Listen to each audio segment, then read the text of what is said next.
What President Kennedy said was, we choose to go to the moon and do other things, not because it's easy, but because it's hard. The cost of failure is much higher than the cost of scrubbing. We have an obligation to get this right. This is a whole new vehicle, a whole new technology, a whole new purpose of going back to the moon in preparation to go to Mars. And yes, it's hard. The countdown to T-0 starts approximately 2 days before launch. Teams inside the Launch Control Center have been working around the clock, powering up each section of the rocket and configuring the launch pad to support the 8.8 million pounds of thrust our moon rocket will generate at liftoff. It is a new creation. It is a new rocket and a new spacecraft to send humans to the moon on the very next flight. Today, we make history. With the launch of the most powerful rocket the world has ever seen, we are taking the first step in humanity's return to the moon. I can tell you there's an energy and there's an excitement around the Kennedy Space Center, I would say, across the agency and all around the Space Coast as we get closer and closer to this launch. This mission will validate that the rocket and capsule do perform as expected before future Artemis missions send astronauts to the lunar surface. We have worked really hard to get here. The team has done an absolutely outstanding job, and we're up to the challenge, and I'm really looking forward to a successful test flight. You are looking at the world's most powerful rocket and Orion spacecraft live on Launch Pad 39B. Artemis 1 embodies the hard work of thousands across the world, determined to explore for the benefit of all. I'm Megan Cruz, and this is NASA astronaut Kayla Barron. When I first walked up and saw the view from the desk here, I was just blown away. This is the moment when it comes to the countdown, and then tension starts, and well, let's cross fingers, everything works well. Tension is rising, and we are fully excited here. Over the past few years, teams have put in thousands of hours, performing simulations and rehearsals to ensure that they are ready for this moment. As our 0 hour approaches for the Artemis generation, we do have a heightened sense of anticipation, and there's definitely excitement amongst the team members. We've noticed just the overall mood and focus within the team is definitely a positive one. Now, with all systems configured correctly, the launch director gives the final go for liftoff. On behalf of all the men and women across our great nation who have worked to bring this hardware together to make this day possible, and for the Artemis generation, this is for you. At this time, I give you a go to resume count and launch Artemis 1. This mission goes with a lot of hopes and dreams of a lot of people. It's no longer the Apollo generation. It's the Artemis generation. And that brings a whole new world of discoveries. T-minus 50 seconds and counting. The Space Launch System is now counting down to liftoff of Orion on its maiden voyage to the moon.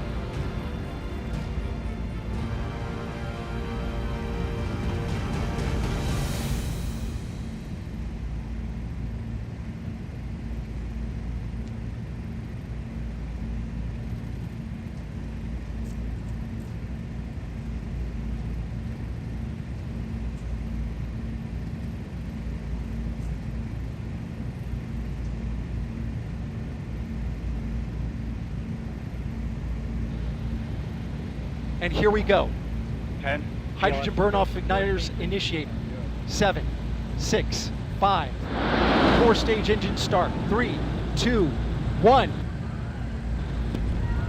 And liftoff of Artemis 1. We rise together back to the moon and beyond.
if you're just joining us, welcome to NASA's Kennedy Space Center, where we just watched Artemis 1 launch, our first step towards our next adventure into deep space. With Orion off the ground, Mission Control in Houston takes the reins.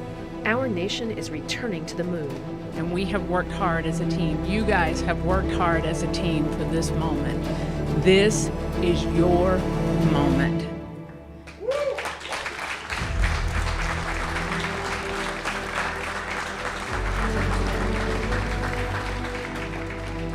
It is not by chance that you are here today. So I want you to look around at this team and know that you have earned it. You have earned your place in the room. You have earned this moment. You have earned your place in history.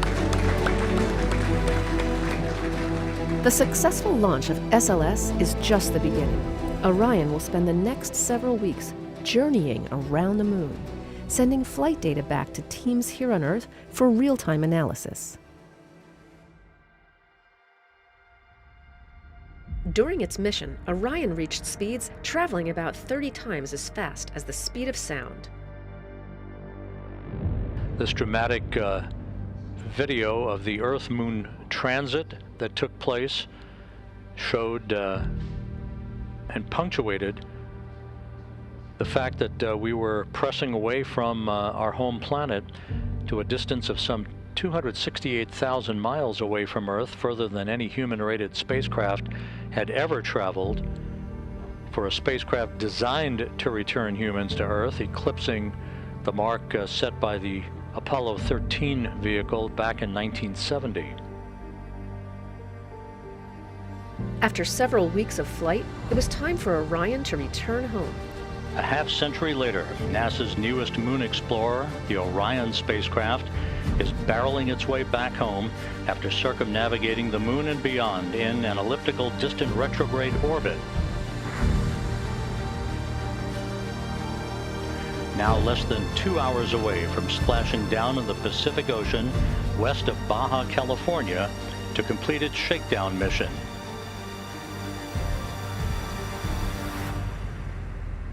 Like the Apollo missions of the past, Orion will have to endure incredibly high temperatures during re-entry of Earth's atmosphere. A journey that began with the power of the launch of the Space Launch System 25.5 days ago, about to reach its final minutes in the searing heat of re-entry, where temperatures around Orion will build up to 5,000 degrees Fahrenheit. While re-entering Earth's atmosphere, the spacecraft slowed to about 300 miles per hour. As it continued its descent, Orion's parachute system, containing 11 total parachutes, deployed once it reached approximately 9,000 feet and a speed of about 130 miles per hour. And there it is, high over the Pacific, America's new ticket to ride to the moon and beyond now in view. Orion under its chutes descending toward splashdown. These parachutes help slow the crew module to a much more manageable speed, roughly 20 miles per hour, for a water landing off the coast of California. Splashdown. From Tranquility Base to Taurus Littrow to the tranquil waters of the Pacific, the latest chapter of NASA's journey to the moon comes to a close. Orion, back on Earth.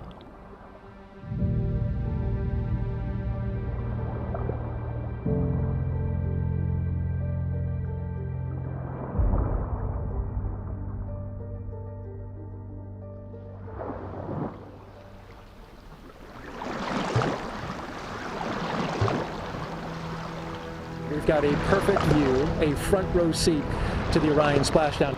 It's simply beautiful out here. That is a human-rated capsule that went around the moon and returned and is now in the Pacific Ocean. I think I can speak for the whole dive team that we're honored to be part of history and to be part of something so monumentous, and just ready and excited to go out and do this. When Orion was deemed safe to approach, team members jumped into the water and attached hardware that steadied the capsule.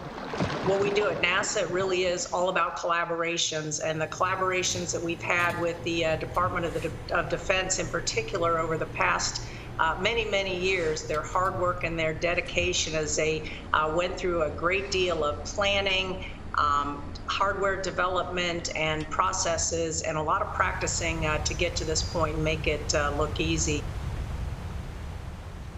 And that team, made of a combination of NASA and Department of Defense personnel, has put in years of work to make sure that they were ready. Melissa Jones, the recovery director, just came from outside the ship's control center where she was monitoring and, of course, managing her team in the midst of this recovery. So, Melissa, thank you for being here. Thank you for having me. It's just been a long time coming. We've been working this mission for a while, and we've done a ton of training. And every time you do training with a mock-up capsule, you don't have any of that. You don't have parachutes. You don't hear it coming back to the atmosphere, the sonic booms and all of that kind of stuff. And today that actually happened. It's just amazing.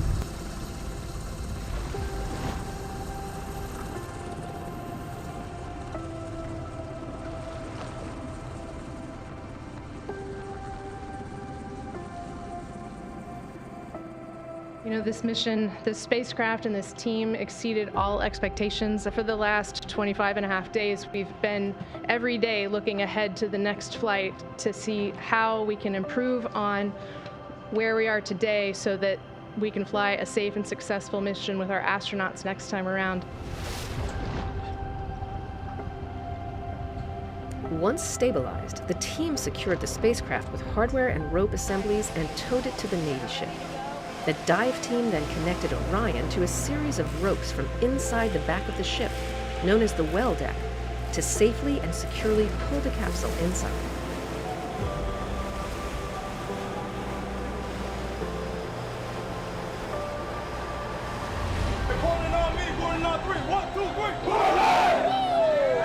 With Orion safely secured inside the ship, teams made their way to Naval Base San Diego, where the capsule was offloaded and prepped for its cross-country trip back to its home base, Kennedy Space Center. This is really the start of a campaign of several missions to get humans back to the moon and beyond to Mars. So there's still a lot to be done, and this is just the beginning. Kennedy just stunned everybody with the Apollo generation. I believe that this nation should commit itself to achieving the goal before this decade is out, and said that we were going to achieve what we thought was impossible. Of landing a man on the moon and returning him safely to the Earth. Many things have happened since, but we knew we were going back. This is the program of going back to the moon to learn, to live, to invent, to create in order to explore beyond. Oh, it's a new day. A new day has dawned. An Artemis generation is taking us there.